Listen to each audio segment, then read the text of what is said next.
नमस्कार साथियों। तो चलिए आज के दैनिक जागरण में क्या खास खबरें हैं उन्हें हम लोग एक एक करके देख लेते हैं। और याद रखिए दैनिक जागरण का राष्ट्रीय संस्करण है, तो इसमें आप लोगों को महत्वपूर्ण खबरें ही देखने को मिलेंगी। कल आप लोगों ने देखा कि 1 फरवरी था और हमारा बजट पेश किया गया है। और सीधी सी बात, बजट का मतलब आप लोग समझते हैं।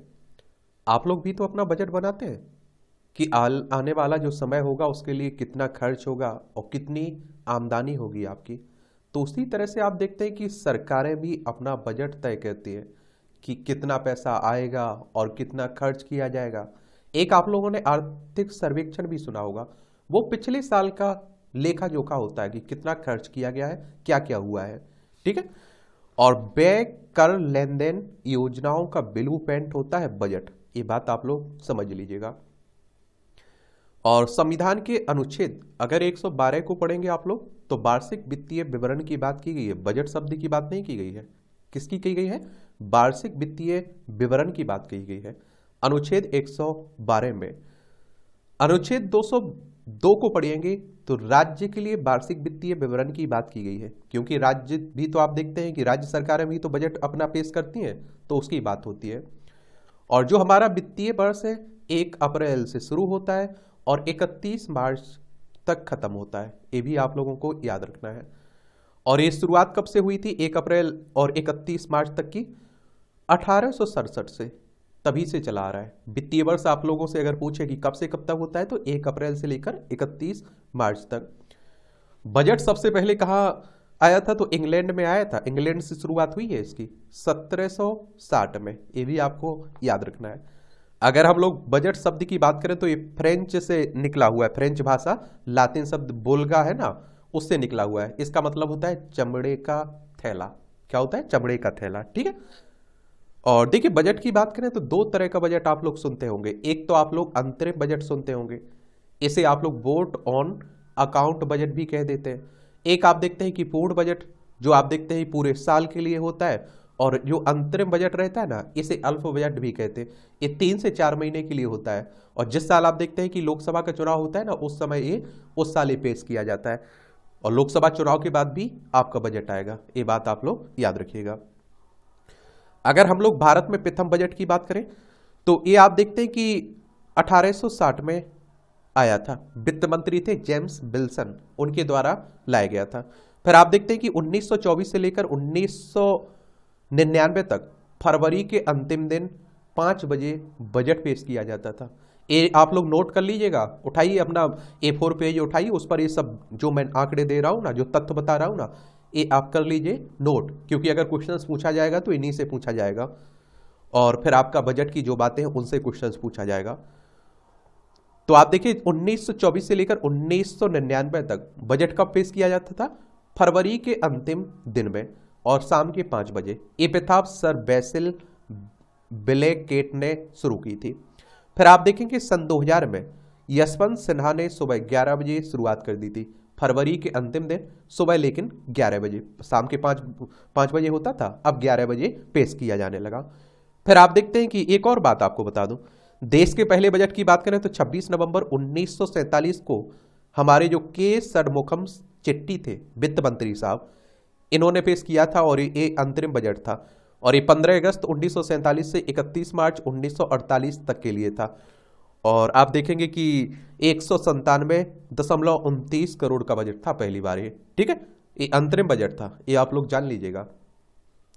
फिर आप देखते हैं कि 28 फरवरी 1950 में बजट पेश किया था जॉन मथाई ने। और कहते हैं कि 1950 में ही बजट लीक हो गया था, इसलिए आप देखते हैं कि जॉन मथाई को त्यागपत्र भी देना पड़ा था, ये भी याद रखिएगा। 1950 तक आप देखिए बजट प्रिंट होता था राष्ट्रपति भवन में, लेकिन 1950 से आप देखते हैं कि मिंटो रोड पे होने लगा। और सीडी देशमुख का नाम आप लोगों ने सुना होगा, ये वित्त मंत्री भी रहे और आरबीआई के गवर्नर भी रहे। और इन्होंने अंतरिम बजट पेश किया था 1951-52 में। फिर आप देखते हैं कि 1955 के पहले अंग्रेजी में ये प्रिंट होता था, फिर हिंदी में भी प्रिंट होने लगा। 1955-56 से बजट कागज हिंदी में भी तैयार होने लगा, ये भी आप लोगों को याद रखना है। फिर से मैं कह रहा हूं, कॉपी पेन उठाइए, उस पर ये सभी नोट्स नोट कर लीजिएगा। ये पॉइंट जो मैं बता रहा हूं, 1958 से 1959 में पीएम पंडित जवाहरलाल नेहरू ने बजट किया। पहले प्रधानमंत्री थे जिन्होंने आप देखिए बजट पेश किया, पंडित जवाहरलाल नेहरू। आपसे अगर क्वेश्चंस पूछ ले कि देश के पहले प्रधानमंत्री कौन थे जिन्होंने बजट पेश किया था, क्योंकि वित्त मंत्रालय इन्हीं के पास था, ठीक है, तो वो कौन थे? नेहरू जी, हमारे देश के पहले प्रधानमंत्री। इंदिरा गांधी ने वित्त मंत्रालय कुछ समय के लिए संभाला और आप देखिए 1970 में इन्होंने भी बजट पेश किया। और पहली वित्त मंत्री आप देखते हैं कि इंदिरा गांधी को माना जाता है, लेकिन पहली पूर्ण वित्त मंत्री निर्मला सीतारमण का नाम आता है, जो अभी है। और मोरारजी देसाई सबसे ज्यादा उन्होंने बजट पेश किया, 10 बार बजट पेश किया, और अपने जन्मदिन पर भी उन्होंने बजट पेश किया था, ये भी याद रखिएगा। पहले ऐसे वित्त मंत्री हैं जिन्होंने अपने जन्मदिन पर भी बजट पेश किया। 2017 में अरुण जेटली ने 1 फरवरी को सुबह 11 बजे बजट पेश होने लगा। जो आप देखते थे कि फरवरी के लास्ट में होता था ना बजट पेश, अब फरवरी के पहले दिन ही बजट पेश होने लगा। ये किसने शुरुआत की? अरुण जेटली साहब ने 2017 से। और एक और आप लोग नोट करना है, रेल बजट का पहला बजट 1924 में होता है रेल बजट का अलग से, लेकिन 2017 में आज बजट में शामिल कर दिया गया, उसी के साथ ये जारी होने लगा। 2021-22 में कागज रहित बजट आया आपका। सबसे लंबा बजट भाषण निर्मला सीतारमण का रहा, 2020-21 में 2 घंटे 42 मिनट का दिया था। सबसे छोटा बजट 800 शब्दों में रहा, 1977 में हीरू भाई मूलजी भाई पटेल ने दिया था। इतने पॉइंट आप लोगों को हर हाल में मैं कहता हूं बजट के लिए रख लेना चाहिए अपने पास। क्या कर लेना चाहिए? रख लेना चाहिए नोट करके। और वनडे एग्जाम की तैयारी करें, सिविल सर्विस की तैयारी करें, स्टेट पीसीएस की तैयारी करें। बजट से सब आपके क्वेश्चंस हर साल आते हैं, ठीक है। अब आप देखते हैं कि स्वर्णिम भारत का संकल्प, वित्त मंत्री ने पेश किया मोदी सरकार के दूसरे कार्यकाल का अंतरिम बजट। लोक लुभावन घोषणाओं के बजाय 2047 तक विकसित राष्ट्र बनाने का एजेंडा, किसानों की आय बढ़ाने जैसे उपायों से राजनीतिक संतुलन साधने का प्रयास। और ये आप देखिए 47.66 लाख करोड़ का अंतरिम बजट। ये आप देखिए अंतरिम बजट है ना, समझ रहे हैं आप लोग। पूर्ण बजट होता तो अलग कुछ होता। सबका साथ, सबका विकास, सबका विश्वास। एक गरीब, महिलाएं, युवा, अन्नदाता को प्रमुख जातियां बताकर कहा इनके कल्याण से ही देश बढ़ेगा। यूपीए सरकार के आर्थिक कुप्रबंधन पर श्वेत पत्र लाने का ऐलान कर विपक्ष के आरोपों का दिया जवाब। बजट की अन्य प्रमुख बातें देखें तो एक निश्चित अवधि में आम करदाताओं से पुराने बकाये की मांग को रद्द कर दिया गया है। 1 करोड़ आयकर दाताओं को राहत मिलेगी। राजकोषीय घाटे को अगले वर्ष घटाकर 5.1 करने का लक्ष्य रखा है। इसे वर्ष 2025-26 तक 4.5% से नीचे लाना संभव दिख रहा है। कुल राजस्व प्राप्तियां आप देखिए 30.80 लाख करोड़ रुपए और कुल व्यय 47.66 लाख रुपए रहने का अनुमान जताया जा रहा है। राज्यों को बिना ब्याज के मिलेंगे 75,000 करोड़ रुपए, ये भी कहा जा रहा है। मानव संसाधन, मजबूत लोकतंत्र और समृद्ध विविधता की त्रिशक्ति की सबके प्रयास का संबल की बात हो रही है। सबका समग्र विकास की बात हो रही है। सबका साथ, सबका विकास की बात हो रही है। आयकर स्लैब में कोई बदलाव नहीं हुआ है। 7 लाख तक आयकर में से मुक्त। 86,000 करोड़ रुपए मनरेगा के लिए किया गया आवंटित। 7500 करोड़ रुपए आयुष्मान भारत और PMJAY के लिए आवंटित। आयुष्मान भारत योजना में अब तक आंगनबाड़ी व आशा कार्यकर्ता शामिल हैं। 1 करोड़ परिवारों को हर महीने 300 यूनिट तक फ्री बिजली रूप टॉप सोलर योजना के जरिए मिलेगी। और आप देखिए 3 करोड़ घर प्रधानमंत्री आवास योजना के तहत बनाने का काम पूरा किया गया है। अगले 5 साल में आप देखिए 5 करोड़ और घर बनाए जाएंगे। आप लोगों से मेरा सवाल है, आप लोग गूगल का सहारा लीजिए, कहीं से भी आप लोग सर्च करके बताइए प्रधानमंत्री आवास योजना कब लाई गई थी।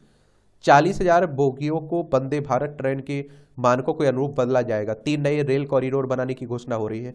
11.1% की वृद्धि बुनियादी ढांचे के लिए खर्च की गई है। इस मद में आप देखिए 111 करोड़ से खर्च होंगे। आप देखेंगे 11,11,111। ये भी आप देखिए देश के भविष्य के निर्माण का बजट है, मोदी साहब कह रहे हैं। आप देखते हैं, कहा विकसित भारत की नींव को मजबूत करने की गारंटी, युवा, गरीबी, महिला और किसान को बनाए सशक्त। और आप देखेंगे इस पर हम एक क्लास लेंगे जो 2024 में अभी जो अंतरिम बजट आया हुआ है ना, इसमें जो महत्वपूर्ण पॉइंट रहेंगे उस पर जरूर बात करेंगे हम लोग। यह सरकार के यह है सरकार की आत्मविश्वास की गूंज, जनता के भरोसे बाद 10 साल की ट्रैक रिकॉर्ड, जो कहा जो पूरा कर, विश्वास जताने वाला बजट। वित्त मंत्री निर्मला सीतारमण ने चुनावी वादों के बजाय सरकार की सोच और कामकाज पर खुद को किया केंद्रित। ये आप देखिए डाटा शक्ति, तो 2047 तक भारत को विकसित देश बनाने का लक्ष्य है और इसके लिए कुछ मानक होते हैं जिनको पूरा करने के बाद ही कोई देश विकसित गिना जाता है। भारत को विकसित देश बनाने के लिए हमें लंबा सफर तय करना है। और वित्त मंत्री ने सदन में लगभग इच्छा शक्ति, लगभग मूरत की तरह बैठे विपक्ष की शांति के बीच लोकसभा में अपने अंतरिम बजट भाषण को पूरी गति से सरफट दौड़ाया, केवल मेज थपथपाने तक सक्रिय रहे। सत्तापक्ष को शांत चिप विपक्ष में सियासी गर्मा गर्मी का कोई मौका नहीं दिया। और आप देखिए राष्ट्र शक्ति, तो बुनियादी ढांचे और पूंजीगत व्यय में बढ़ोतरी की गई। पिछले 4 वर्षों में सरकार ने जिस तरह से इस क्षेत्र में अपना खर्च बढ़ाया है उससे आर्थिक विकास की रफ्तार तेज हुई है और नौकरियों के ढेरों अवसर उत्पन्न हुए हैं। नारी शक्ति, तो बजट चुनावी नहीं और लक्ष्य भी लोकसभा चुनाव नहीं दिखता है, लेकिन मोदी सरकार के निर्णय इस संभावना को जरूर मजबूत करते नजर आते हैं कि मातृशक्ति उन्हें रिटर्न गिफ्ट में चुनावी बल देने में संकोच नहीं करेगी। जनशक्ति, तो पीएम आवास योजना ग्रामीण के तहत अगले 5 वर्षों में 2 करोड़ पक्के आवास और शहरों में नए आवासीय योजना पर आगे बढ़ने का ऐलान कर सरकार ने आम चुनाव से के पहले बड़ी आबादी को आकर्षित किया है। अर्थ शक्ति, तो लोगों की उम्मीद है कि लोगों की उम्मीद के विपरीत सरकार ने इनकम टैक्स से लेकर अप्रत्यक्ष कर किसी भी टैक्स रेट में कोई बदलाव नहीं किया है, लेकिन इनकम टैक्स देनदारी संबंधी नोटिस से प्रभावित होंगी लोगों को जरूर राहत दे दी। और संपादकीय, तो ये आप लोग देखेंगे, संपादकीय पढ़ लिया करिएगा खासकर। आंकड़े सच बोलते हैं, इनमें छिपी होती है कि देश या अर्थव्यवस्था के विकास की पूरी तस्वीर।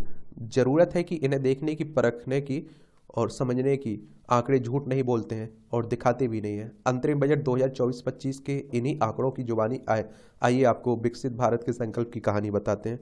ये देख लीजिए, विकसित भारत सपनों की उड़ान में चुनौतियां। प्रधानमंत्री नरेंद्र मोदी 2047 तक भारत को विकसित राष्ट्र बनाने का लक्ष्य तय किया है। आमतौर पर बड़ी जीडीपी, सकल घरेलू उत्पाद और ऊंची प्रति व्यक्ति आय वाले देश विकसित माने जाते हैं। और भारत मौजूदा समय में आप देखिए दुनिया की 5वीं सबसे बड़ी अर्थव्यवस्था है। वहीं प्रति व्यक्ति आय $2601 है।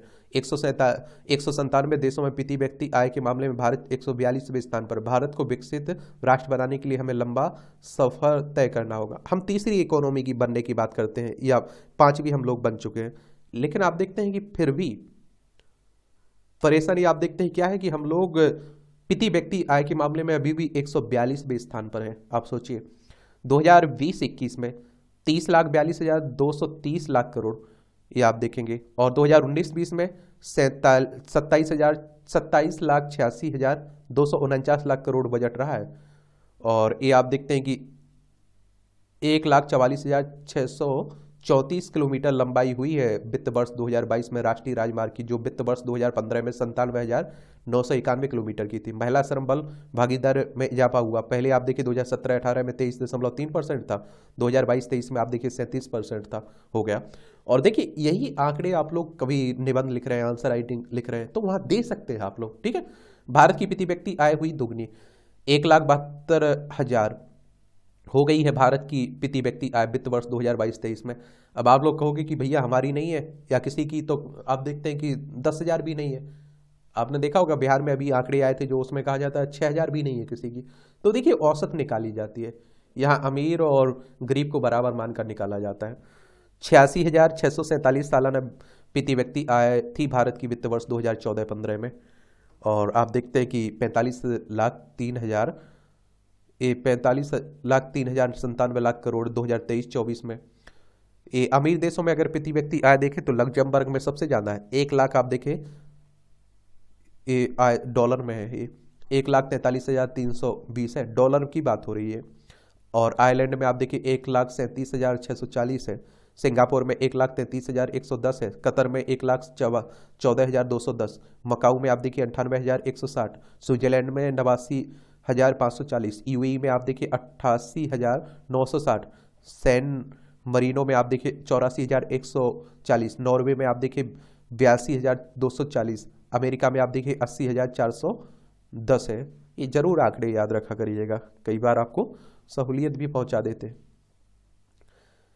ये 2022-23 में आप देखें ये 39,44,909, और 2021-22 में आप देखें 34,83,236 लाख।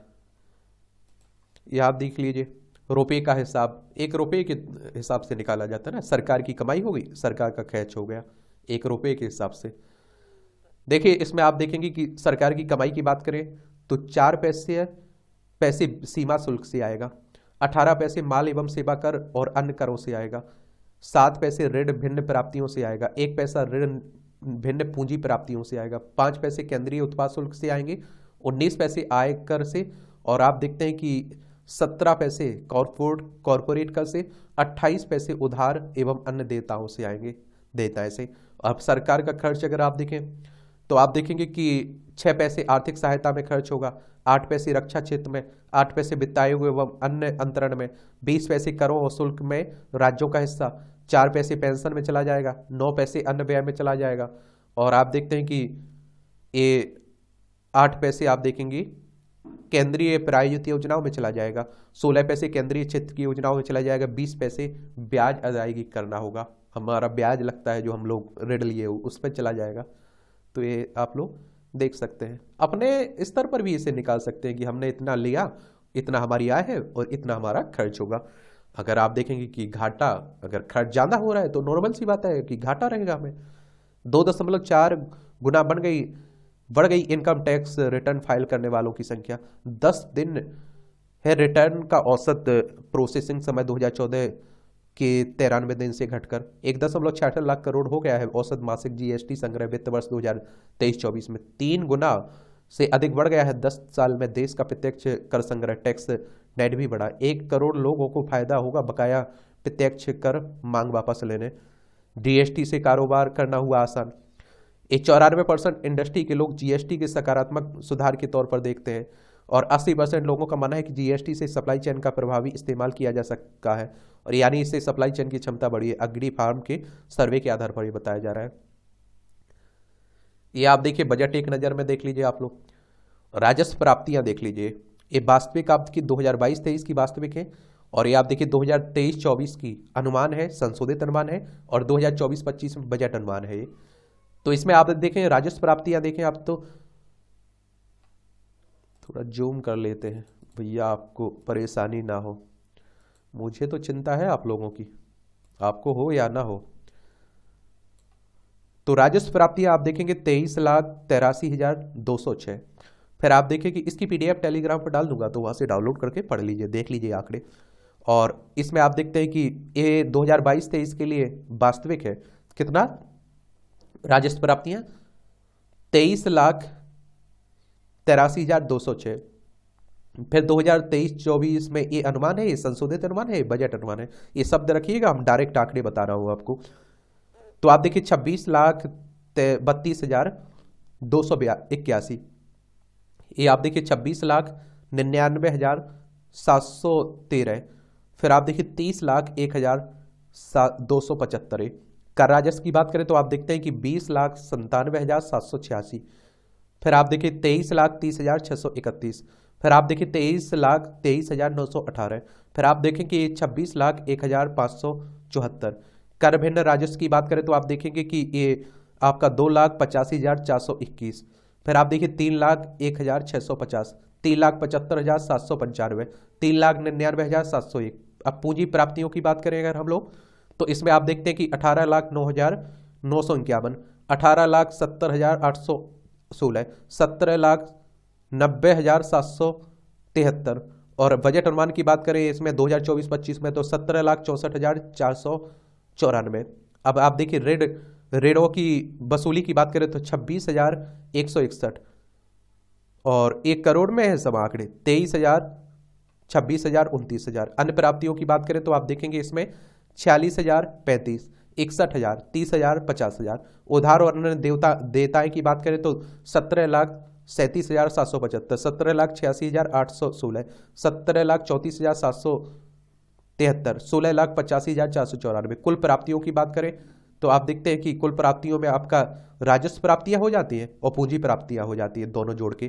तो 41,93,157, 45,03,097, 44,90,486, 47,65,700, ये आप देखिए 68।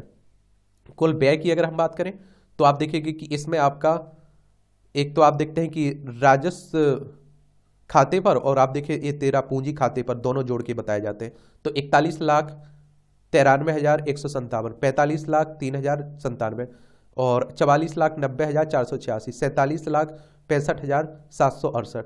राजस्व खाते पर देखें तो 34,53,132 और आप देखेंगे 35,02,136, 35,40,239, 36,54,657। ब्याज भुगतान की बात करें तो 9,28,517, 10,79,971, 10,55,427, 11,90,440। पूंजी संपत्तियों के सृजन हेतु सहायता अनुदान की बात करें तो 3,06,264, 3,69,988, 3,21,190, 3,85,582। पूंजी खाते पर देखें तो 7,40,025 और 10,09,161, 9,55,246, 11,11,111।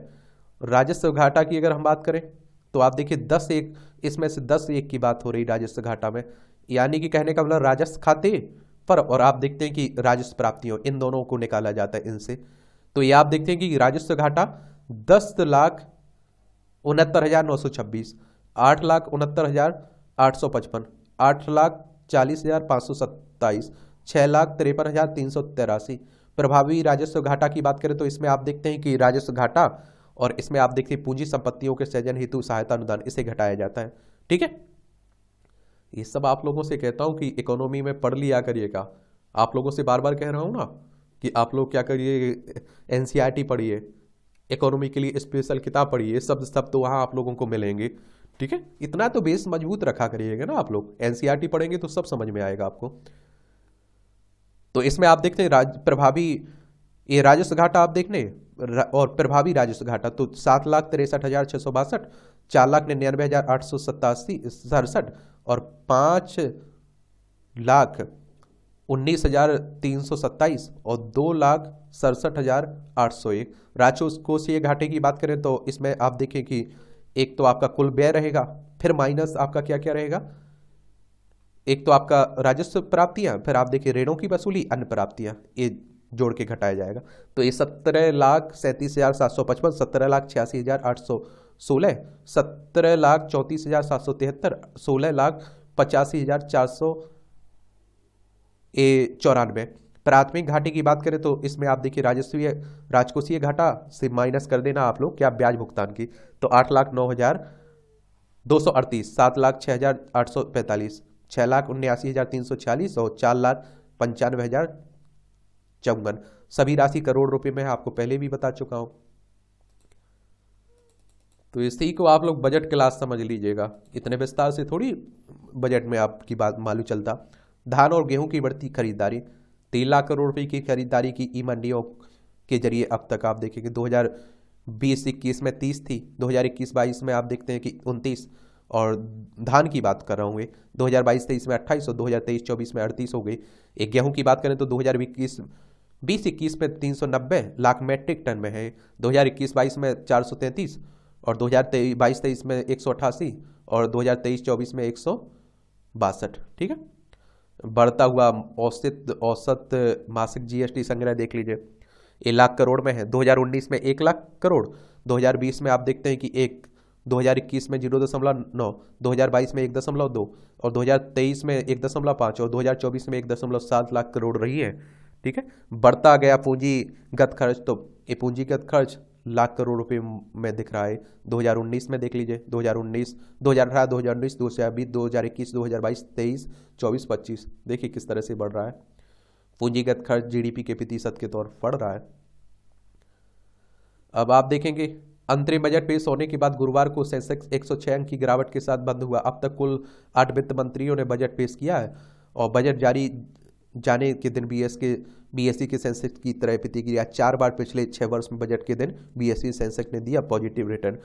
212 अंक की बढ़त के साथ बंद हुआ था सेंसेक्स 2019 के अंतरिम बजट के दिन। ये आप देख सकते हैं अरुण जेटली के समय। चलिए अच्छी बात है। अब नीचे आइए आप लोग। आकांक्षी जिलों में समावेशी विकास। तो देश के 112 आकांक्षी जिलों में समावेशी विकास की तेजी से हो रहा है। आकांक्षी जिला कार्यक्रम रोजगार सृजन के साथ तेज विकास में राज्यों की मदद करने के लिए चलाया जा रहा है। इसके तहत विकास के पीछे रह गए जिलों को विशिष्ट रूप से फोकस किया जा रहा है। पेशा पूर्व देखभाल के लिए पंजीकृत महिलाओं का प्रतिशत, ये आप देखिए 2018 में 68%, 2023 में 89%। प्रधानमंत्री जीवन ज्योति योजना में नामांकन की संख्या 1 लाख आबादी पर है। 2018 में 1737, 2023 में आप देखिए 13,195 होगा। इन सभी योजनाओं के बारे में नीचे आप लोगों को जरूर बताना है। एफडीआई का प्रवाह की बात करें अरब डॉलर में तो 2015-16 में 298, 2014 से 23 में आप देखिए 596 है। नील क्रांति का आवंटन बढ़ा। बजट करोड़ में आप देखते हैं कि 2023-24 में 2000 करोड़ में है, 2025 है, 2024-25 में आप देखिए 2352 है। ठीक है। राज्यों और संघ राज्य क्षेत्रों को कुल अंतर संशोधित अनुमान, बजट अनुमान। ठीक है। ए स्टार लगा है जहां संशोधित अनुमान है, ऊपर आप देखिए एरो लगा है, बजट अनुमान है। तो ये आप देखिए 2019-20 में 11 लाख करोड़ में है 11.45, 2022-20-21 में 13.20 और आप देखिए 2022-23 में आप देखिए 17.06 लाख करोड़ और 2005 से 2014 तक ये आप देखिए 18.65, 2023-24 में ये संशोधित है आपका और ये आप देखते हैं 20.99 और 2024-25 में बजट अनुमान 22.75 है। ठीक है। प्रमुख योजनाओं के लिए आवंटन तो मनरेगा के लिए आप देखेंगे 2023-24 में 60,000 और 2024-25 में 86,000। आयुष्मान भारत के लिए 2023-24 में 7200, 7,200, 2024-25 में 7500 यानी कि 7,500। प्रोडक्शन लिंक्ड इनिशिएटिव स्कीम के लिए 2023-24 में आप देखिए 4,645 और 2024-25 में आप देखिए 6,200 और 29% योगदान होगा सरकार के कुल राजस्व में आयकर का। सबसे ज्यादा वित्तीय संसाधनों का इंतजाम उधारी से किया जाएगा। 5.8% जीडीपी है सरकार का राजकोषीय घाटा। वित्त वर्ष 2025-26 तक इसे 4.5% तक लाने का लक्ष्य है सरकार का और 10 लाख पूंजीगत खर्च का लक्ष्य पूरा नहीं कर पाई सरकार। संशोधित अनुमान में 9.5 लाख करोड़ रुपए रहा पूंजीगत खर्च। 19% योगदान रहेगा जीएसटी का सरकार के वित्तीय संसाधनों में। कॉर्पोरेट कर का योगदान रहेगा 17% वित्त वर्ष 2024-25 में। 88,956 करोड़ खर्च करने थे सरकार को स्वास्थ्य पर, लेकिन 79,221 करोड़ रुपए ही खर्च हो पाए हैं वित्त वर्ष 2023-24 में। ये आप देखिए बढ़ता हुआ डिजिटल लेन देन तो वित्त वर्ष 2018 का है, फिर 2019 में, 2020 में करोड़ में है, 2020, 21, 22, 23, 24 इस तरह से देखिए बढ़ा है। घटती बेरोजगारी दर तो 10% रही 15 से 29 आयु वर्ग की बेरोजगारी दर 2022-23 में और 40% हुआ रोजगार पाने वाले युवाओं को बीते 6 सप्ताहों में। 2018 में 6.1 थी, 2017-18 में 6.1, 2018-19 में 5.8, 2019-20 में आप देखिए 4.8, 2020-21 में 4.2, 2021-22 में 4.1, 2022-23 में 3.2। बहुत सारे लोग आप देखते हैं कि इस पर क्या उठाएंगे, सवाल उठाएंगे कि भैया ऐसा थोड़ी होता है।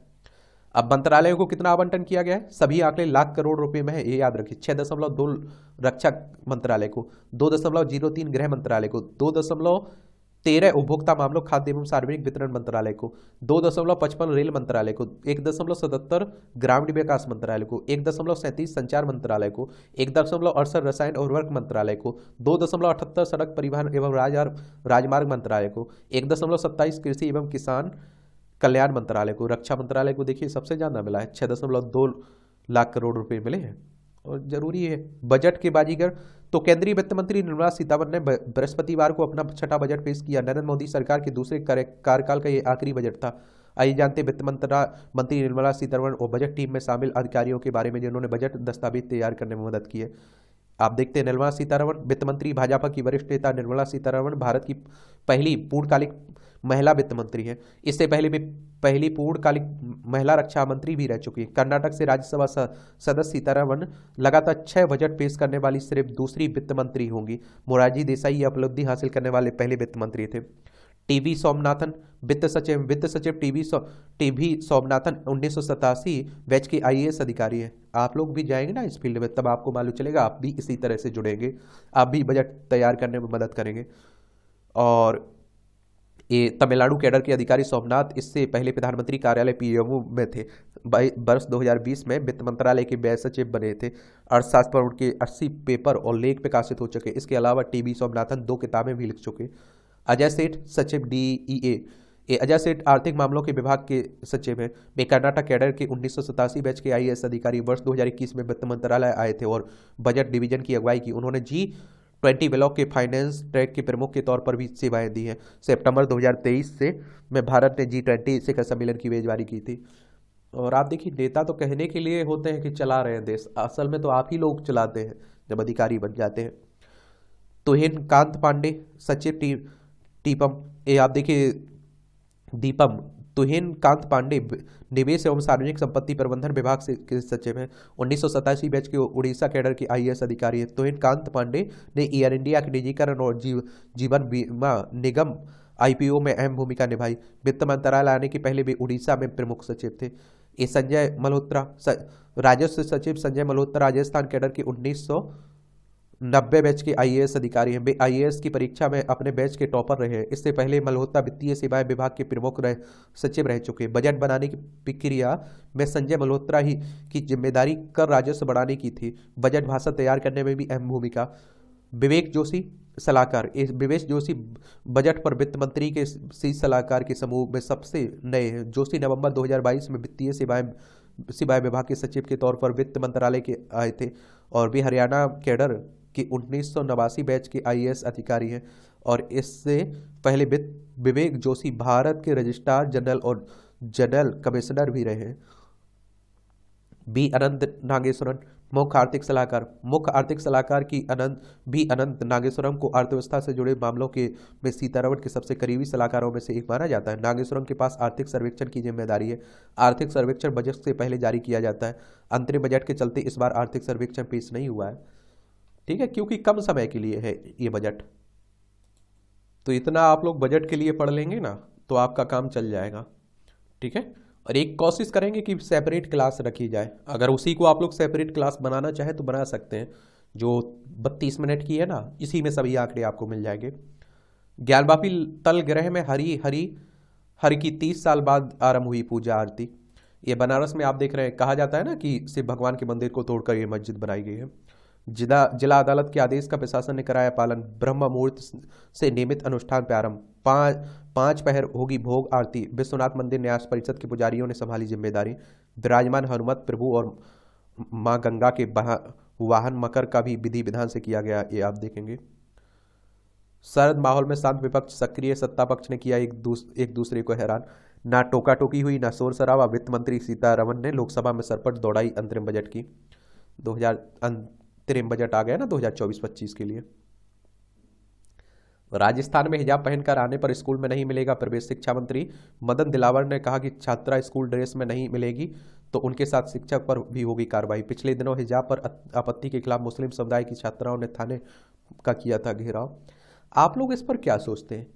क्या होना चाहिए इस तरह का हिजाब पहन के आने की इजाज़त होनी चाहिए या ड्रेस होनी चाहिए सबके लिए? एएमयू के अल्पसंख्यक दर्जे पर सुप्रीम कोर्ट का फैसला सुरक्षित। अलीगढ़ मुस्लिम विश्वविद्यालय के अल्पसंख्यक दर्जे पर सुप्रीम कोर्ट ने गुरुवार को सुनवाई पूरी कर अपना फैसला सुरक्षित रख लिया। प्रधान न्यायाधीश डीवाई चंद्रचूड़ की अध्यक्षता वाली 7 सदस्यीय संविधान पीठ ने इस मामले में 8 दिनों तक दोनों पक्षों की लंबी बहस सुनी है। सुनवाई करने वाली पीठ में न्यायाधीश संजीव खन्ना, सूर्यकांत जेवी पारडीवाला, दीपांकर दत्ता, मनोज मिश्रा और सतीश चंद्र शर्मा शामिल है। अब इस मामले में सुप्रीम कोर्ट का जो फैसला आएगा वह एएमयू का भविष्य तय करने वाला होगा। सुप्रीम कोर्ट के फैसले से तय होगा कि एएमयू अल्पसंख्यक संस्थान माना जाएगा या नहीं। इस मामले में एएमयू ने इलाहाबाद हाईकोर्ट के 5 जनवरी 2006 के फैसले को सुप्रीम कोर्ट में चुनौती दी थी। और सुप्रीम कोर्ट हमारी सर्वोच्च अदालत है। संविधान के अनुच्छेद 124 को पढ़ते हैं तो सुप्रीम कोर्ट की स्थापना की बात की गई। 28 जनवरी 1950 में स्थापना हुई थी। झारखंड के नए मुख्यमंत्री होंगे चंपई सोरेन, आज लेंगे शपथ। अनुच्छेद 164 को पढ़िए आप लोग, क्या कहा गया? राज्यपाल नियुक्ति करेगा किसकी? मुख्यमंत्री की। राज्यपाल ने गुरुवार को देर रात दिलाई शपथ ग्रहण करने का आमंत्रण। चंपई को 6 दिन में साबित करना होगा बहुमत। चलिए, तो ये अभी आप देखते हैं कि हेमंत सोरेन थे ना, तो ईडी के हाथों गिरफ्तारी होने के बाद उन्होंने इस्तीफा दे दिया था। ईडी की याचिका पर एजेएल और हुड्डा को हाईकोर्ट का नोटिस। प्लांट आवंटन मामले में पंजाब एवं हरियाणा हाईकोर्ट ने गुरुवार को ईडी की याचिका पर एसोसिएटेड जर्नल लिमिटेड और हरियाणा के पूर्व मुख्यमंत्री भूपेंद्र सिंह हुड्डा सहित अन्य को नोटिस जारी किया। ईडी ने इन सभी के खिलाफ आरोप तय करने पर लगी रोक को चुनौती दी है। 19 अप्रैल 2022 को विशेष अदालत ने आरोप तय करने पर रोक लगा दी थी। ईडी यानी कि इन्फोर्समेंट डायरेक्टरेट की बात हो रही, प्रवर्तन निदेशालय की। धामी को आज सौंपा जाएगा समान नागरिक संहिता का ड्राफ्ट। उत्तराखंड में समान नागरिक संहिता का ड्राफ्ट शुक्रवार को मुख्यमंत्री पुष्कर सिंह धामी को सौंपा जाएगा। इसे शनिवार 3 फरवरी को कैबिनेट के सम्मुख प्रस्तुत किया जाएगा। इसके बाद इस ड्राफ्ट को 5 फरवरी से शुरू होने वाले विधानसभा सत्र के विधेयक के रूप में प्रस्तुत किया जाएगा। ड्राफ्ट में कानून को सख्त करने पर जोर दिया जाएगा। एक और आपको बताऊं कि आप लोगों को मालूम होना चाहिए इसका कि समान नागरिक संहिता का मतलब होता है सबके लिए समान कानून। अभी आप देखते हैं कई धर्मों में, कई जातियों में अलग अलग कानून रहते हैं ना, तो वो सब एक हो जाएंगे। अमेरिका ने वीजा शुल्क में भी की भारी बढ़ोतरी। अमेरिका ने गैर प्रवासी वीजा विभिन्न श्रेणियों में भारी शुल्क वृद्धि की घोषणा की। इसमें आप देखिए भारतीयों में लोकप्रिय H1 वीजा है, EB visa, 5 visa, L1 visa शामिल है। फीस बढ़ोतरी आगामी 1 अप्रैल से प्रभावी होगी। H1 वीजा आवेदन शुल्क के लिए अब $460 की जगह आप देखिए $780 देना होगा, जबकि H1 वीजा पंजीकरण शुल्क $10 से बढ़ाकर $215 होगा, लेकिन यह अगले वर्ष से लागू होगा। झलक रहा है सरकार का आत्मविश्वास। वित्त मंत्री निर्मला सीतारमण का प्रस्तुत अंतरिम बजट आगामी चुनाव में जीत के प्रति मोदी सरकार के आत्मविश्वास से लवरेज दिखाई दे रहा है। एक बार फिर अस्थिरता की ओर। झारखंड के गठन हुए महज 24 वर्ष हुए, परंतु यहाँ पर 11 बार मुख्यमंत्री बदले गए। एक बार फिर से अस्थिरता की ओर जो हो रहा है ना, हो ही गया, बदले ही गए। अनुमान से कई गुना अधिक दर्शनार्थी पहुंचे रामनगरी। प्राण प्रतिष्ठा के बाद 25 लाख से अधिक श्रद्धालु कर चुके हैं दर्शन। भीड़ कम होने पर की प्रतीक्षा कर रहे हैं आसपास के जिलों के लोग। और जो पर्यटन की बात की थी ना मैंने, तो यही पर्यटन क्षेत्र को बढ़ावा देगा और अर्थव्यवस्था पर्यटन को बड़ा, धार्मिक पर्यटन है ना, तो बड़ा योगदान भी मिलेगा इसमें। अयोध्या के लिए 8 शहरों से शुरू हुई है सीधी हवाई सेवा। अब क्यों हुई है? क्योंकि लोग जा रहे हैं, इसलिए हुई है। सोचिए, बंगाल में एक अधिकारी ने भ्रष्टाचार को लेकर हाईकोर्ट को लिखा पत्र। न्यायाधीश ने CID से 9 फरवरी तक जांच की प्राथमिकता रिपोर्ट मांगी। पत्र में सत्ताधारी पार्टी तृणमूल कांग्रेस के 2 नेताओं को संलिप्तता की बात भी हो रही है। ये पश्चिम बंगाल देख लीजिए, कोलकाता इसकी राजधानी है।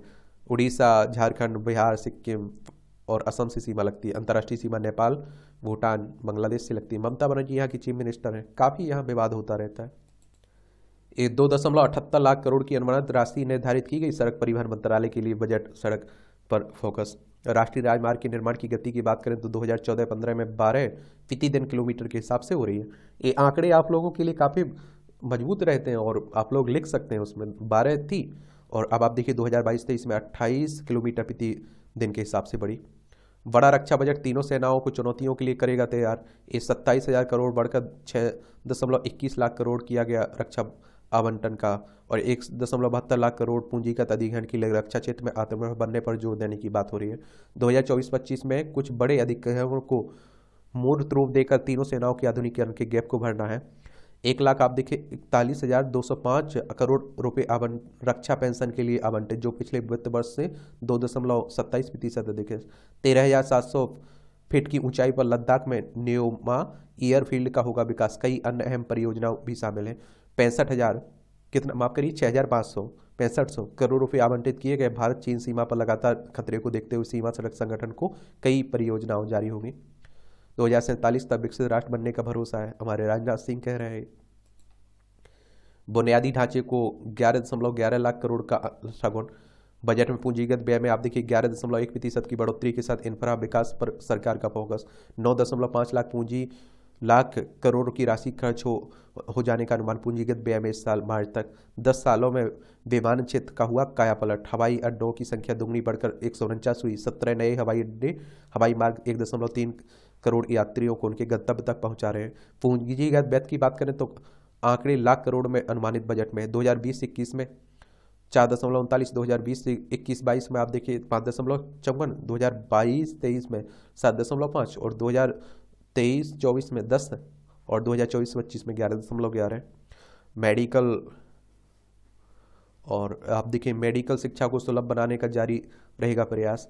87% की बढ़ोतरी के साथ मेडिकल कॉलेजों की संख्या 706 हो गई। 2014 में MBBS की कुल सीटें 51,348 थी, जो अब 112% बढ़कर 1,08,940 हो गई हैं। सूर्योदय योजना से 18,000 करोड़ की होगी बचत। ई बसों को मिलेगी प्राथमिकता, चार्जिंग की मिलेगी सुविधा।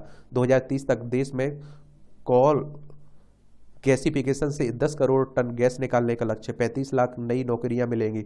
2030 तक भारत में नवीकरणीय ऊर्जा क्षेत्र में 26 गुना बढ़ी है 10 वर्षों में सौर ऊर्जा की क्षमता। ये आप देखिए टिप्पणियां की जा रही बजट पर। राज्यों को सहारा, विकसित भारत का संकल्प। 50 वर्षीय ऋण ब्याज मुक्त ऋण की योजना इस वर्ष भी रहेगी जारी। 75,000 करोड़ का प्रावधान पूंजीगत व्यय को बढ़ावा देने के लिए। बजट में आकांक्षी जिलों और पूर्वी क्षेत्रों पर भी नजर की बात हो रही है। बुनियादी ढांचे के विकास पर दूरगामी नजरिए की बात भी हो रही है। लक्ष्य बनेगा पर्यटन हब, बढ़ेगा आध्यात्मिक पर्यटन। ये 32 वर्ग किलोमीटर है समुद्री से घिरे लक्षद्वीप का कुल क्षेत्रफल, होगा बहुमुखी विकास। और 60 लाख के करीब विदेशी पर्यटक 2023 में देश में आए, एक रिपोर्ट के मुताबिक। एक बात और आप लोग देख लीजिए, अभी हमारे प्रधानमंत्री साहब लक्षद्वीप गए हुए थे ना, तो इसे पर्यटन हब बनाने की बात हो रही, कोशिश हो रही है। ये बुनियादी ढांचा चाहे वह भौतिक हो या फिर डिजिटल, सरकार की सोच के केंद्र में है। यही इस बार भी नजर आया जब वित्त मंत्री ने इस क्षेत्र में प्रगति की रफ्तार तेज करने के लिए अपना पूरा संकल्प प्रदर्शित किया। नारी शक्ति देख लीजिए, 10,000 करोड़ पिछले वर्ष प्रधानमंत्री पोषण शक्ति निर्माण योजनाओं में खर्च थे, जिसे बढ़ाकर 12,467 करोड़ कर दिए गए। PM श्री के बजट आवंटन में बढ़ोतरी आंकड़े करोड़ में है। 2023-24 में 4,000 करोड़ और 2024-25 में 6,050 करोड़ है। सशक्त नारी से भारत बन रहा है समृद्ध। सरकार की 10 में से 7 योजनाओं के केंद्र में महिलाएं हैं। 3,146 करोड़ रुपये अंतरिम बजट में किया गया मिशन शक्ति के महिला संरक्षण और सशक्तिकरण मिशन का बजट, जबकि पिछले वर्ष इस योजना के तहत 2,326 करोड़ रुपये का बजट था। 28% नामांकन महिलाओं का 10 वर्षों के दौरान उच्चतर शिक्षा में बढ़ा है और 43% नामांकन साइंस, टेक्नोलॉजी, इंजीनियरिंग और मैनेजमेंट कोर्स में। 30 करोड़ मुद्रा ऋण से महिला उद्यमियों को आत्मनिर्भर किया और मुस्लिम महिलाओं को 3 तलाक से मुक्ति दिलाई। महिलाओं किशोरियों के पोषण का बजट 2,467 करोड़ रुपये बढ़ा है। ये मुझे लगता है कि ये आंकड़े आप लोग निबंध में, आंसर राइटिंग में उपयोग कर सकते हैं अच्छे से, ठीक है। तो आपको 3 करोड़ महिलाएं बनेगी लखपति दीदी। महिलाओं को आत्मनिर्भर सशक्त बनाने का PM ने बढ़ाया लक्ष्य। नमो ड्रोन दीदी कार्यक्रम भी जुड़ा। 49% महिलाओं की भागीदारी कुल मतदाताओं में हुई, इसलिए सरकार महिलाओं को लेकर चिंतित व आशान्वित भी है। और देखिए मध्य प्रदेश में महिलाओं ने ही उद्धार किया है बीजेपी का। 15 अगस्त 2023 को प्रधानमंत्री ने 2 करोड़ महिलाओं को लखपति दीदी बनाने के लिए घोषणा की। 3 करोड़ महिलाओं को लखपति दीदी बनाया जाएगा। इस योजना का लाभ अभी तक 2 करोड़ महिलाओं को मिल रहा है। SHG ला रहा है बदलाव। सरकार ने दावा किया कि 9 करोड़ महिलाओं के साथ 83 लाख स्वयं सहायता समूह सशक्तिकरण और आत्मनिर्भर बनने के साथ ग्रामीण सामाजिक आर्थिक परिवेश में बदलाव ला रहा है। प्राथमिकताओं में महिलाएं। लोकसभा चुनाव से पहले गहरे होते जातियों के जंजाल को भेदते हुए प्रधानमंत्री नरेंद्र मोदी ने गरीब, युवा, किसान और महिलाओं को अपनी प्राथमिकता वाली 4 जातियां बताकर बड़ा दाव चला है। सर्विकल कैंसर से सुरक्षा के लिए बालिकाओं का होगा टीकाकरण। 9 से 14 साल की उम्र की लगभग 8 करोड़ बालिकाओं को लगेगा ये टीका।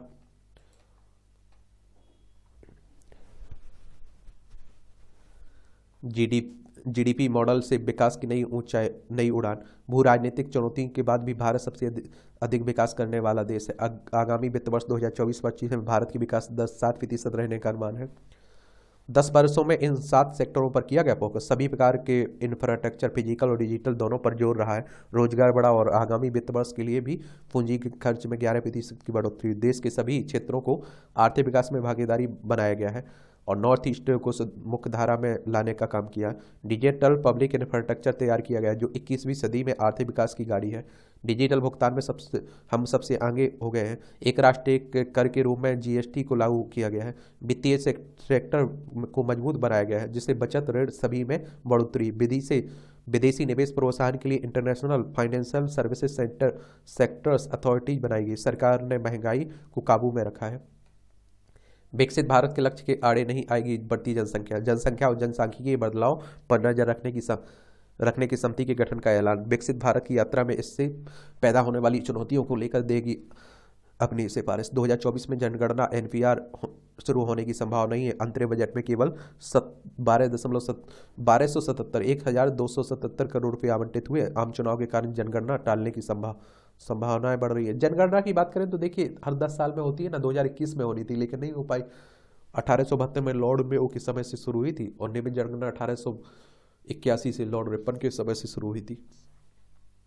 सरकार ने सेमीकंडक्टर मिशन को दी गति। 15,500 करोड़ रुपए सेमीकंडक्टर मिशन, मोबाइल व आईटी हार्डवेयर योजना सहित इलेक्ट्रॉनिक्स मैन्युफैक्चरिंग के लिए आवंटित किए गए हैं। स्टार्टअप में निवेश के लिए कर प्रोत्साहन की अवधि भी बड़ी है। विकसित भारत का रोडमैप तैयार करने वाला बजट है। होम मिनिस्टर साहब कह रहे हैं। ये आप देखिए जनशक्ति तो 2024-25 अंतरिम बजट 900 मिलियन हो सकती है। देश में मोबाइल वॉलेट उपयोगकर्ताओं की संख्या 63 लाख से अधिक लेनदेन हुए ई कॉमर्स प्लेटफॉर्म पर। 10 वर्षों में आईटी की बड़ी संख्या 2014 में 16 और 2019 में 23 है।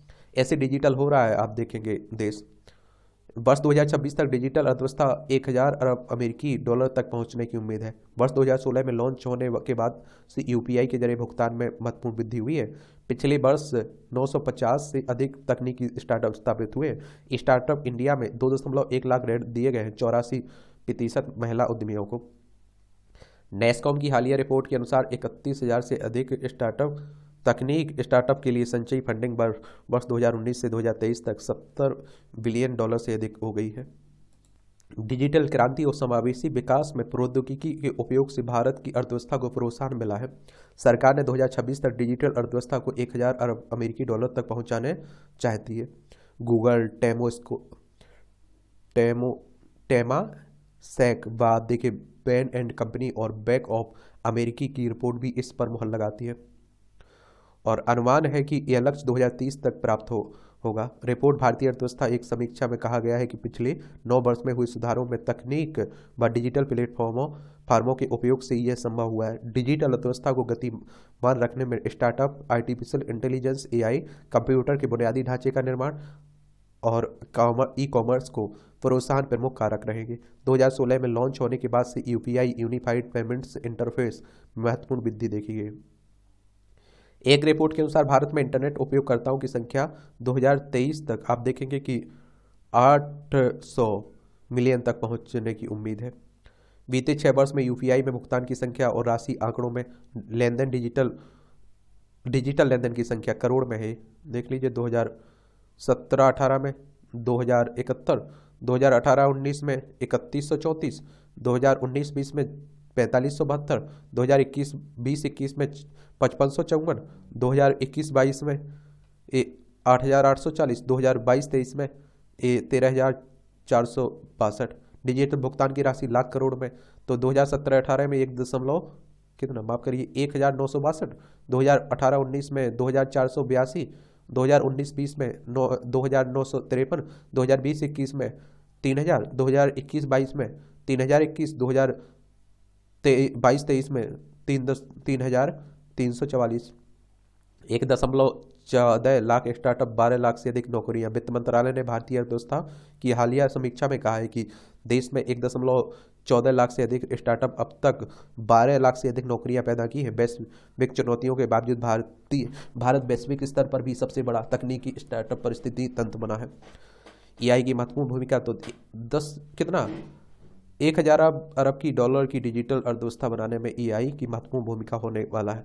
भारत एआई कार्यक्रम की कल्पना इलेक्ट्रॉनिक और सूचना प्रौद्योगिकी मंत्रालय की ओर से सामाजिक प्रभाव के समावेशन, नवाचार और अपनाने को बढ़ावा देने के लिए की गई है। सेमीकंडक्टर में आत्मनिर्भर बनेगा देश।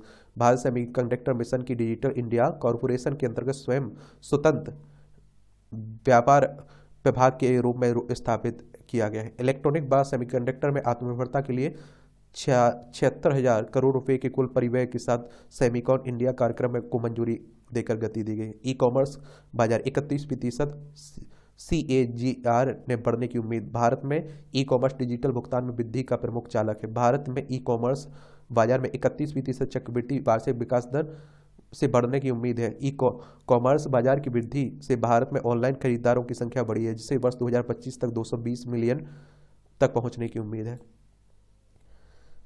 शहरों में घर खरीदें या बनाए, सरकार तैयार है, किराए से मिलेगी आज़ादी। झुग्गी चाल अनधिकृत कॉलोनियों वाले लोग भी आएंगे योजना के दायरे में। PM आवास योजना को 23,175 करोड़ दिए गए हैं। और वित्त मंत्री निर्मला सीतारमण ने प्रधानमंत्री आवास योजना शहरी के लिए इस बार 26,170 करोड़ रुपए आवंटित किए। यह पिछले बार के मुकाबले करीब 4.5% ज़्यादा है। PM आवास योजना के तहत शहरों में अब तक लगभग 1.20 करोड़ आवास स्वीकृत किए जा चुके हैं। 70% से अधिक घर पात्र महिलाओं को दिए गए हैं। इस योजना की एक प्रमुख विशेषता है 1.6 लाख करोड़ रुपए केंद्र सरकार दे चुकी है। विभिन्न राज्यों को 2018-19 से 2022-23 के बीच 1.95 करोड़ घर या तो उपलब्ध कराए जा चुके हैं या फिर आवंटित होने वाले PM आवास योजना ग्रामीण में। पिछले 10 वर्षों में तैयार किया गया कृषि विकास का आधार PM किसान सम्मान निधि से खेतों के लिए आवश्यक पूंजी किया समाधान। जो 6,000 रुपये मिलते हैं ना, उसी की बात हो रही। 2-2 हज़ार की किस्त। 1,361 मंडियों को एकीकृत करने से किसान का हो रहा है 3 लाख करोड़ का कारोबार। वित्त मंत्री ने समझाया सामाजिक न्याय व पंथनिरपेक्षता के अर्थ। ये सामाजिक न्याय का मतलब कुछ जातियों का उत्थान और पंथनिरपेक्षता का अर्थ अल्पसंख्यक तुष्टीकरण के घिसे पिटे ढर्रे के विपरीत केंद्र सरकार ने इसे विकास के संदर्भ में अलग अर्थ प्रस्तुत किया। वित्त मंत्री निर्मला सीतारमण ने अपने अंतरिम बजट में भाषण में सामाजिक न्याय और पंथनिरपेक्षता का सरकार की असली मतलब समझाए। वित्त मंत्री ने कहा कि पहले सामाजिक न्याय मुख्य तौर पर एक राजनीतिक नारा था, लेकिन मोदी सरकार के लिए सामाजिक न्याय का प्रभावी और आवश्यक शासन पद्धति है। वित्त मंत्री का इशारा उस दलों, खासकर क्षेत्रीय दलों की ओर था जो पिछले 3-4 दशक में सामाजिक न्याय के, अनुसूचित जाति जनजाति, अन्य पिछड़ों वर्ग के उत्थान के अपने वोट बैंक वाले एजेंडे तक सीमित रख रहे हैं। समग्र खेती की जमीन पर उगेगी किसानों की आएगी फसलें। ये पशुपालन, मछली पालन, खाद्य प्रसंस्करण की समग्र कृषि से बढ़ेगी किसानों की आय। फसलों की कटाई के बाद की क्षति को कम करने के लिए भंडारण क्षमता बढ़ाने पर जोर। ये गेहूं चावल की तरह तिलहन दलहन में भी आत्मनिर्भरता प्रावधान करने की बनेगी। आत्मनिर्भर तिलहन अभियान की बात भी हो रही। सरकार का लक्ष्य दलहन तिलहन के उत्पादन में आत्मनिर्भर प्राप्त करने की है। बजट में तिलहन की विभिन्न फसलों जैसे सरसों, मूंगफली, तिलहन, सोयाबीन, सूरजमुखी जैसे उत्पादकता बढ़ाने की कार्यनीति तैयार करने पर जोर दिया गया है। इससे अधिक उपज देने वाली किस्मों के लिए अनुसंधान, आधुनिक तकनीक को प्रोत्साहन, बाजार संपर्क, खरीद और मूल्य संवर्धन और फसल बीमा को शामिल किया जाएगा। भारत में दाल का सबसे ज़्यादा उत्पादन होता है, फिर भी देश दाल का सबसे बड़ा आयातक भी है। केंद्र का लक्ष्य अगले 3 वर्ष में दलहन में आत्मनिर्भर बनने का भी है। ये पशुपालन अवसंरचना पर खर्च हो गए 3,000 करोड़। मछली पालन में 55 लाख रोजगार सृजन की बात भी हो रही है। देश की कृषि में आधारभूत परिवर्तन जरूरी है। नई राष्ट्रीय सहकारी निर्यात लिमिटेड के जरिए कृषि उत्पादों का निर्यात आसान हो सकेगा, जिससे किसानों को उपज के अधिक दाम मिल सकेंगे। किसानों की आवश्यकता, आकांक्षाओं और कल्याण इन समितियों की सर्वोच्चता है। अनुसंधान से जुड़े अपने सपने पूरे कर सकेंगे। वे 50 वर्षों के लिए ब्याज मुक्त कर्ज के लिए बनाए 1 लाख करोड़ का फंड। 10 वर्षों में 3,000 नए ITI, 390 नई यूनिवर्सिटी। वित्त मंत्री ने कहा कि उदीयमान भारत के लिए PM श्री स्कूलों में गुणवत्तापूर्ण पढ़ाई शुरू हो गई है। बच्चों के समग्र विकास पर जोर दे रहे हैं। 10 वर्षों में देश में 1.4 करोड़ युवाओं को कौशल का प्रशिक्षण दिया जाएगा। 3,000 नए ITI खोले गए। इसके साथ ही इस अवधि में 7 IIT, 16 triple IT, 7 IIM, 15 AIIMS और 390 विश्वविद्यालय खोले गए हैं। ये अर्थ शक्ति 20 शहरों में मेट्रो सिस्टम की ऑपरेशन लंबाई इस समय आप देखिए 895 किलोमीटर है। 986 किलोमीटर मेट्रो नेटवर्क पर काम 10 साल में 3 गुना से अधिक बढ़ी। एम्स 2014 में 7 थे और 2022 में 22 हो गए। केंद्र सरकार ने अगले वित्त वर्ष में आरबीआई, सार्वजनिक क्षेत्र के बैंकों और अन्य वित्तीय संस्थानों से लाभांश के रूप में 1.02 लाख करोड़ रुपए मिलने का अनुमान जताया। 11 लाख करोड़ की लागत से बनेंगे 3 नए रेल कॉरिडोर। 2.52 लाख करोड़ रुपए रेलवे बजट में आवंटित कर किए गए हैं। हर साल जनवरी, अप्रैल, जून और अक्टूबर में रहेगी रेलवे में भर्तियां। 40,000 रेल बोगियों वंदे भारत टर्न के लिए बनेंगी, आपको बता चुका हूँ। 5 वर्षों में 40,000 किलोमीटर रेल ट्रैक बनेगा। यात्रा के दौरान सुरक्षा पर जोर होगा। 2030-31 तक नो वेटिंग लिस्ट भी देखने को मिलेगी। सुधार होने की बात थोड़ी, टैक्स रेट में बदलाव नहीं। 1 करोड़ करदाताओं को पुराने नोटिस से राहत। वित्त मंत्री ने कहा टैक्स पेयर्स के पैसे का देश के विकास में बुद्धिमत्ता से उपयोग। 2009-10 में आप देखिए 25,000 रुपये तक के बकाये कर नोटिस वापस लेगी सरकार। 10 वर्षों में इनकम टैक्स रिटर्न फाइल करने वालों की संख्या 2.4 गुना बढ़ी है और 5 वर्षों में करदाताओं से जुड़ी सुविधाएं बढ़ी और ITI भरना हुआ आसान। 93 दिन था 2013-14 में रिफंड मिलने का औसत समय, अब 10 दिन है। 3500 करोड़ बकाया कर माफ। ये आप देखिए जो टिप्पणियां की गई हैं आनंद महिंद्रा ये, अगर आपको दिलचस्पी हो तो आप लोग जरूर पढ़िएगा, ये PDF आपको देंगे तो। जुलाई में पेश करेंगे अमृतकाल का रोड मैप। यूपीए सरकार के आर्थिक कुप्रबंधन पर श्वेत पत्र लाने की घोषणा। आगामी सरकार की आर्थिक नीतियों की का खींचा खाका। वित्तीय सेक्टर में सुधार और समावेशी विकास को मिलेगी प्राथमिकता।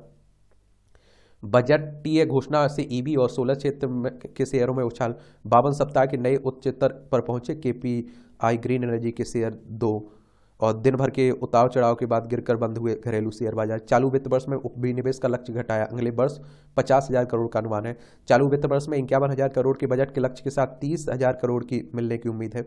7 कंपनियों की आंशिक हिस्सेदारी बेचने से 12,504 करोड़ रुपए मिले हैं। 1.02 लाख करोड़ रुपए लाभांश का मिल रहा है अनुमान। 2 वित्त वर्ष को छोड़ विनिवेश लक्ष्य प्राप्त करने में चूकी सरकार। भारत मध्य पूर्व यूरोप आर्थिक गलियारा गेम चेंजर साबित होगा। वित्त मंत्री ने PM के कथन को क्रिया यह कॉरिडोर वैश्विक कारोबार का आधार बनेगा। G20 शिखर बैठक की पर भी यूरोप तक बनाए जाने वाले आर्थिक गलियारे की घोषणा भी की थी। चलिए उसी की बात हो रही है। राज्य में कमी, कम कर वृद्धि से राजकोषीय घाटा 5.1% का लक्ष्य। चालू वित्त वर्ष में लक्ष्य से कम 5.8% राजकोषीय घाटा रहने का अनुमान है। वित्त वर्ष 2025-26 तक राजकोषीय घाटा GDP का 4.5% रहने का अनुमान जताया जा रहा है। 14.3 लाख करोड़ बाजार से उधार लेगी सरकार। 2,37,818 करोड़ रुपये का पुनर्भुगतान करेगी सरकार। 15,43,000 करोड़ के उधार अनुमान से कम है इस वर्ष। FDI के लिए कई देशों से वार्ता कर रहा है भारत। संचार क्षेत्र में आप देखिए 1.20 लाख करोड़ रुपए के गैर कर राजस्व का अनुमान भी जताया जा रहा है। अब आप देखिए ये संपादकीय पाठ है आपका भाई, और इसे जरूर पढ़ लीजिए, बजट पर ही लिखा गया है।